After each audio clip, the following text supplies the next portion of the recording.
Jackson College, professor of chemistry and biology, Dr. Matthew Badtke. Good morning, Matt. Great to be back. So I thought I'd start with something I saw on the news about China. Yep. They've relaxed things for Right. whatever. Go ahead. I'm sorry. You wanted to interrupt? No, I wasn't going to It interrupt. looked like you were going to No, interrupt. I'm listening. Okay. They won't let the South Koreans come in, though. I did see that. Yeah. But beyond that, Beyond that. it looks like they've relaxed the border Right. control, and we all know that China had the most severe restrictions when it came to the pandemic. Is that a good sign for the rest of the world? Well, I mean, if you remember, they had this zero COVID idea, True. right? The plan that they were going to basically contain it where it started and prevent it from spreading. And, you know, various versions of that have been tried throughout the pandemic. And I think what we've seen now is that that doesn't work very well. And eventually, whenever you do loosen those restrictions, you're going to see an influx in cases. You're going to see cases go up. And we just have to have that immunity that's built up either from vaccination or from exposure and then getting sick and then having immunity from that. So I think that it is good in the fact that, you know, to some sense, you can kind of think the sooner we sort of have, you know, some of these variants spread, the sooner we can get more immunity built up. Hopefully this can start being a little bit more like one of those other typical yearly infectious diseases that we have to deal with. Yeah. We have a new variant called XBB 1.5 that's sweeping the Northeast. It's responsible for the majority of the cases in the Northeast, and it's predicted that it will be sweeping Michigan. It's called the most transmissible variant. So far, what do we have to worry about? Nothing new, I don't think. This is a typical process that is what we're going to see. This is going to happen over and over again. Remember, for influenza, we have new vaccines every single year because we have that constant change of the virus as it circulates through the population. It's going to be a similar thing. The coronaviruses are a little bit different, but they are changing as they go throughout the season, as they infect new people. And so that's just something that we're going to have to deal with. Hopefully, even though these are more transmissible, one thing that hasn't changed a lot is the severity of disease from them. And you're still going to have some protective effect from earlier vaccines and from previous infections. It doesn't mean you can't get infected again, and we've seen reinfections occur, but probably not as severe of disease. And people, in addition to COVID, they're battling the flu, two different types, I guess. Yeah, that's what's gotten gross is the flu and the RSV combo. You had RSV. That was not. It's not. You didn't good. like that, did you? It's horrible. It seems like I don't recommend it. no. And is it normal? I mean, RSV has been around, obviously. So we're talking about it more. Is that something that always lingers? Kind of, you know, it feels like everyone I've talked to, it's lingered on them for at least a week and a half, 2 weeks. Yeah, I think that's common, Yeah. especially when people are a little bit older and they're getting some of these things. You know, you're not a kid. I think it's a little bit different. But I mean, even I'm older, yeah. right, even my son had it when he was about one, and it was really bad. I mean, had to be in the hospital, and I mean, it was terrible. So it's just a nasty infection. Fortunately, when you look at the levels, this is something that's tracked within the state of Michigan and nationally. Both influenza and RSV are on the decline.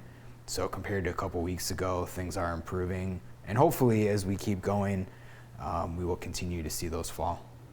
Yeah. So the winter, we've got to survive the winter because those are the kinds of things that are easily transmissible during the winter. Yeah, and we don't know exactly when we're going to see the peak. We might have already seen the peak of these, and it might stay down. We might have another increase. It's really hard to know. We usually see that peak sometime in the winter months, but maybe we already got there, maybe we haven't. We'll just have to wait and see. Today, Matthew has news about I can't wait to hear this. A new vaccine, but it's not for humans. Yes. What? So earlier this week, the USDA approved the first vaccine for honeybees. Who's working on that? That's Well, the job I want. A vaccine for honeybees. Yeah, that's awesome. So what? Explain that. Right. So this is kind of I had to look this up too because I was curious how this works. So there's this disease. It's a bacterial infection called foul brood disease, which apparently is one of the number one things that causes colonies to basically need to be destroyed. And so there's a lot of interest in how do we protect the bees from this bacterial infection. And so the way that this works is the vaccine, which if you think about how does a vaccine work, we have some sort of antigen, some sort of material that we introduce to an organism, and then we get that immune response to it. So for this vaccine, that antigen, that material is included in the food that's given to the bees, and the worker bees then basically process that food and they make this special food that the queen will eat. When the queen eats that food that has the antigen in it, she gets basically the immunity, and then she actually can transmit that immunity to all of the eggs that she makes, and so all of her offspring, which my rudimentary understanding of honeybees is that all those offspring will then be from that queen, all have that protection that she got from eating that food. So it's really kind of a cool way to think about the biology of how these things work.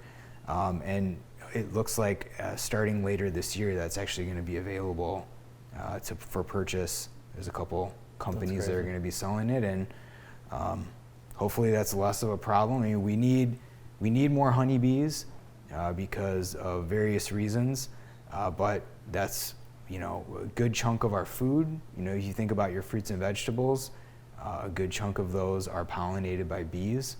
If you've ever had any almonds, all those flowers were pollinated by bees. And so that's a huge, billions and billions of dollars of industry is based on these honeybees. You'll have to talk to our beekeeper friend about that, Brian Surgener. Oh yeah. See if he's aware. A few years ago, remember all the bees disappeared? We didn't know what was going on. Colony collapse. Was it something? Was it like a? It seemed to be a combination of, this is a different thing, so it seemed to be a combination of some viral infections combined with some of the different pesticides that are being used and exposure to that. And sort of, if you think about the exposure to the pesticides as weakening the bees enough that then they were susceptible to these viral infections that normally they wouldn't be. Well, that's amazing. But I think that there's some better understanding now of what those types of pesticides are, and so people are now starting to work on making sure that we are keeping those away from where the bees are. Yesterday, students in Ann Arbor went back to school all with masks. The superintendent there said for 2 weeks everyone's going to wear a mask, and in Wayne County, the superintendent has recommended masks for at least 2 weeks. Is this the start of the return of the mask? I don't know. I mean, to some extent, my kids were never healthier than when they had to wear masks at school because, as we know, not only does it prevent transmission of COVID-19, but many other infectious diseases as well, and many other respiratory infections. So, not the end of the world, but I do think it's a harder sell each time as you go back to this. I think it's going to be harder for the kids to maintain, keeping those on all day. I mean, I remember my own kids. I mean, it was impossible, So I just saw some pictures pop up from a few years ago when we were doing sports with masks on. It's just crazy to think about. I think it's going to be I'll call it a city by city. I don't think it's going to be the return. No, I think it'd be very difficult to start implementing any sort of larger scale masking mandates. As always, I think it'll be up to individual folks to decide. I mean, when I go to Meijer, I see a lot of people wearing masks still, and that's fine. Yeah. I think I've heard people say that going forward, I'm just going to wear masks now because it prevents many respiratory infections. So that's fine. Yeah. I've been wearing the mask more. Have you? Yeah. Well, we appreciate all the great information you always bring to us. Great to be here again. Thanks. From Jackson College, science professor Dr. Matthew Badtke. More of the morning show. Stay tuned.